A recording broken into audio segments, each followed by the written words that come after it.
Hey everyone, welcome back to the shop. We've got a couple of things we're doing on the car now. Like if you watched the last video, you remember that I had a problem with the diff. Oh, Bridget's home. She's just rolling up. There she is in her Corolla GR. Anyways, yeah, we got this is an exciting episode.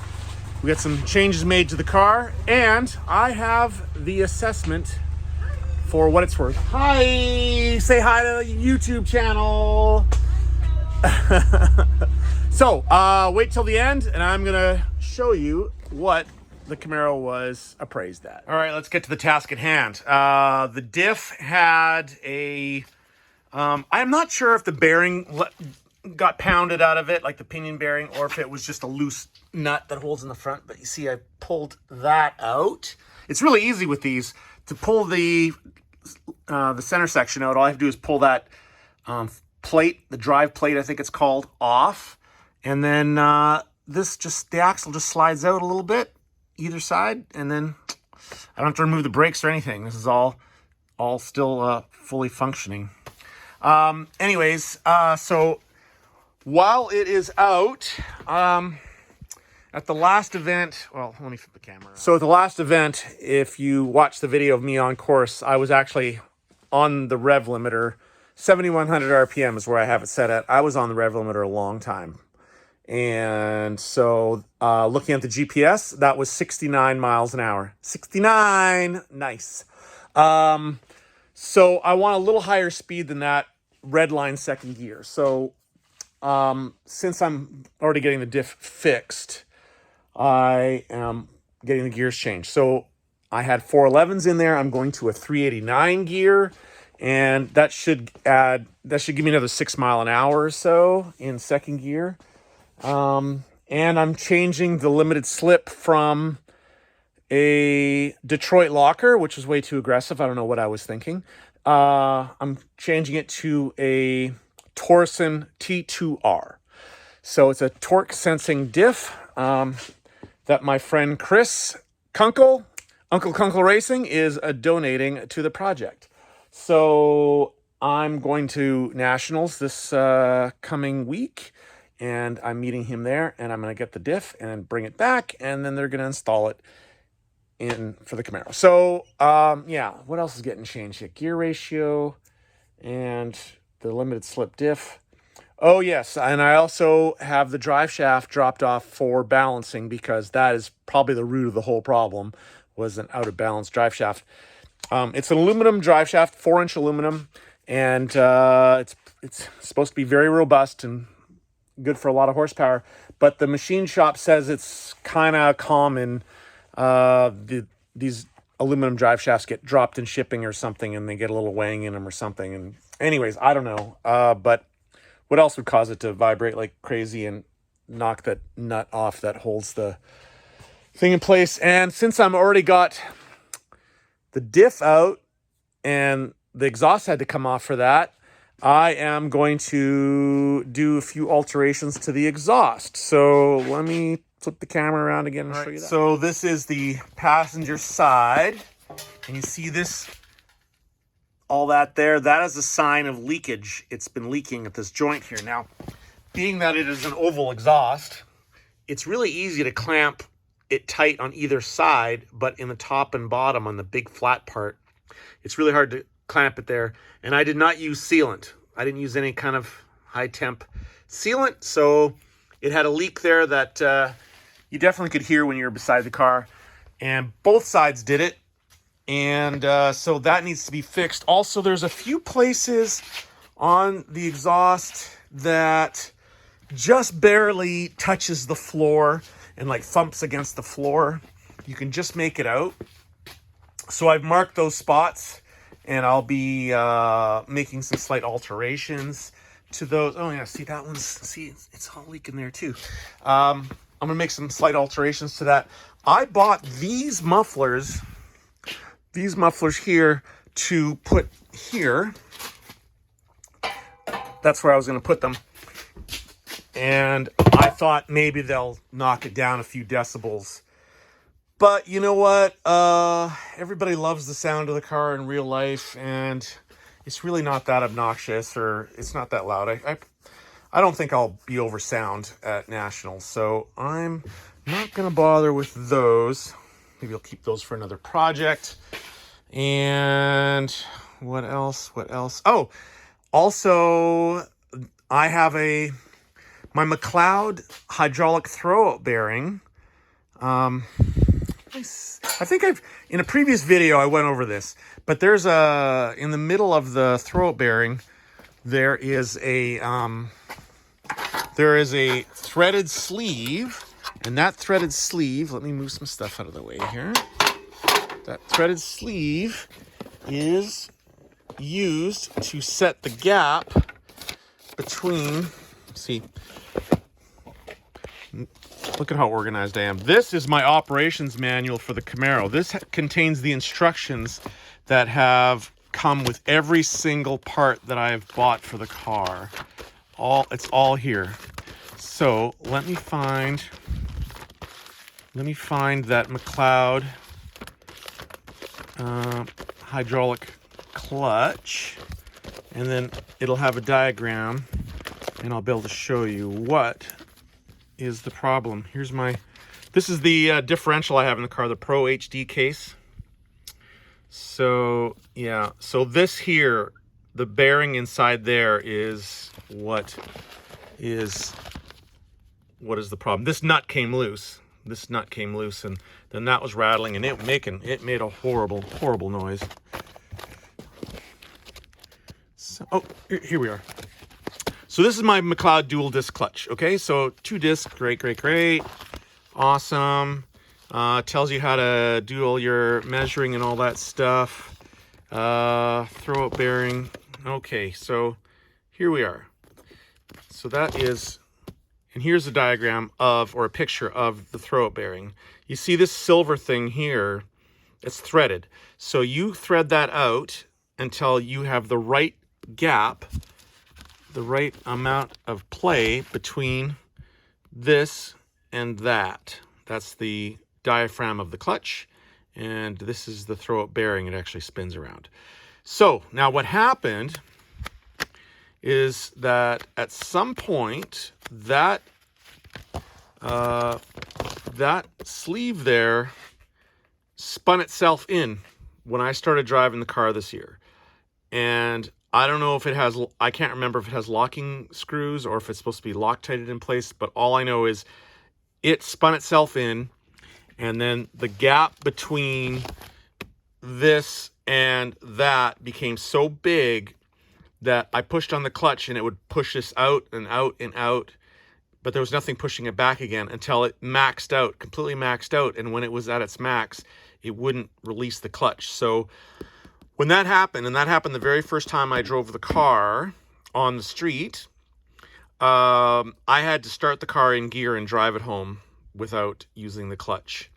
So since I have the torque arm off, the exhaust is off, the drive shaft's off, the diff is out, now's the time that I should move this transmission back and fix that little problem in there. Now I got a temporary fix in that I pushed this farther forward, like away from the transmission, and I stuck an aluminum fork spacer in there that's the right amount of gap, and it pushes. Anyways, it works. That's the point, is it works, but it's not the way it's supposed to be. So I think I should take this opportunity to move that transmission back and address that little problem that I have here. So anyways, all right, we'll get to it. Okay, we're under the car, and this is looking inside the bell housing. You can see the clutch there.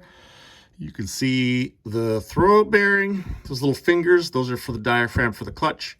And then that roundy thing in the middle of the shot, that is the throwout bearing. So it spins around, and it got pushed too far away from those little fingers there to release the clutch. So this is a spacer I made, and it goes behind, if you can quite make that out, it goes behind the throwout bearing. Oh, it's not focusing now. Well, I hope you get the idea.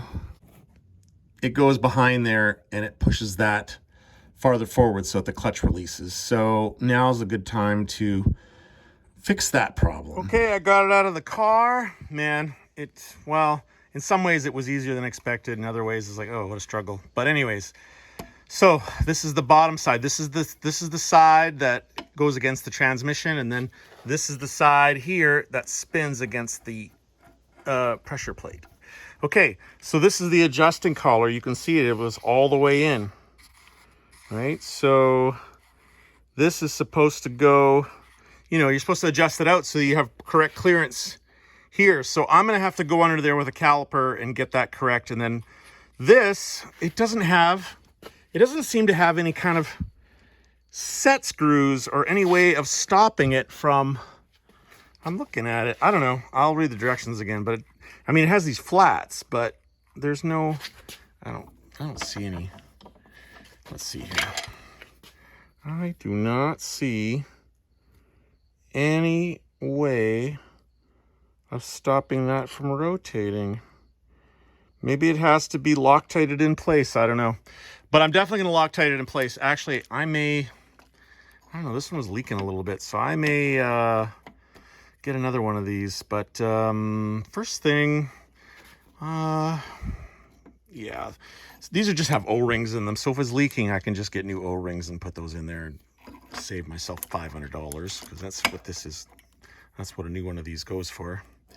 Anyways, okay, onward and upward. So I got the drive shaft back, and it turns out that they had to shave 12 grams from one side of the drive shaft and add 5 grams to the other side of the drive shaft to balance it out. Plus, it was bent 30 thou out. So I don't know how much 17 grams is, so I looked it up, and turns out that the street value is about $2,000 in cocaine, 17 grams, and it's enough to get a whole basketball team high. So that's that, and so now my problem with the drive shaft should be over. So when I put this all back together, then yeah, be nice and smooth on the highway. I look forward to that, because it's not something I've experienced yet with this car. So I got the drive shaft back in the car. I put the exhaust back on, sealed it all up at all the joints, put the new diff in with the 389 gears and the Torsen T2R limited slip diff. Did all that and took it for a drive. What a difference. I was out on the highway. Now, before, at 110 kilometers an hour, the car would just shake like, it was vibrate like crazy. I accelerated up on the highway like I normally do, and it was so smooth, and I looked down at the speedo, and I was doing 140 kilometers an hour. So yeah, so mission accomplished, and it has lower RPMs at 100 kilometers an hour. So I might even get better fuel economy. Also, when I'm turning sharp, the differential no longer binds up. It used to bind up, particularly when I was backing out of my driveway into my dirt back alley. You could, you know, the diff would be like as it was turning, and it no longer does that. So it's been a complete success doing all that stuff. It's been fantastic. So that brings me to the end of the video, and this is where it's time to share what the car was appraised for. So I had a professional do this, okay, and he went over all the stuff that he found. And overview and conclusion, I'll just read you a little bit of it. The car has undergone a truly stunning restoration involving every aspects of the car. The powertrain, suspension, body, paint, interior, exhaust, all of it has been taken to a lofty place in the pro touring market. The documentation and video of the build and related documentation is extremely detailed and complete. This iconic masterpiece seamlessly fuses the timeless design of the classic Camaro with the cutting-edge performance and technology of the modern era. It goes on and on. Okay, so anyways, what he did was he tried to find cars that are comparable to my Camaro. So first-gen Camaros with the full suspension and a good engine and interior and paint and all that stuff. Okay, so he found 3 examples of similar units, and he attached the pictures of the similar units and what they sold for. Now, I don't know where they sold for. It has their location. They were all in the United States. Chatsworth and Greenbrook, wherever that is. Anyways, so, dun, dun, dun, dun. Okay. The average from these 3 units that were found was 227,000 US dollars. The conversion from USD to CDN, Canadian dollars, was done at 30%, bringing that number to $295,000 Canadian.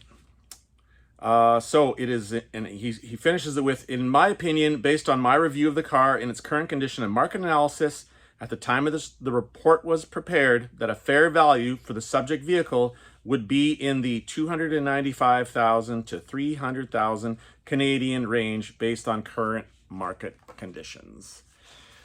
I didn't even make it through reading that before I started getting all teary-eyed because, you know, it just, wow, it just shows such an appreciation for something that I've put so much time into. So I have no plans on selling it, even though it is valued as that high. I think that actually the market has taken a slight dip the last little while, like a month or two. I think it's taken a bit of a dip. I think like first gen Camaros anyways. Although I just saw a CRS 2000 sell for over $100,000 US, which seems crazy. But anyways, but it doesn't matter because I'm not selling the Camaro. I love this car, and maybe the day is going to come where I take on another project or decide to sell the car to finance a bigger house or move to the States or something. But anyways, in the meantime, I'm just thrilled and flattered that it was valued as so much. So anyways, that brings me into this video, and next week I have an autocross event. I will make a video about that probably. And I have a dyno session. Now that the car is smooth at, you know, at high speeds, I can go on the dyno with it. So I'm going to find out what it makes for horsepower. I know that the car, you know, is supposed to have the K-Tech stuff on it, and it's supposed to be like 675 at the crank. I don't think so though. Based on, I did 1/4 mile run using my draggy. Based on that, I think that is very optimistic. I think probably 500 horsepower to the wheels. So, but we'll see. We'll find out. I'm just going to run regular 91 gas in it because that's what I have in it. I think I may bring some high octane gas and try maybe tweaking some timing and stuff and see if I can get more power out of it. I don't know. We'll see. But I'm not going to do a ton of pulls. I just like, I booked for 3 pulls. So whatever I can do in 3 pulls of the dyno, we'll find out. So you'll find that out. Stay tuned. So like and subscribe so you can see how I do at the next autocross, and you can see how much horsepower the Casper Camaro makes. And until next time, see ya.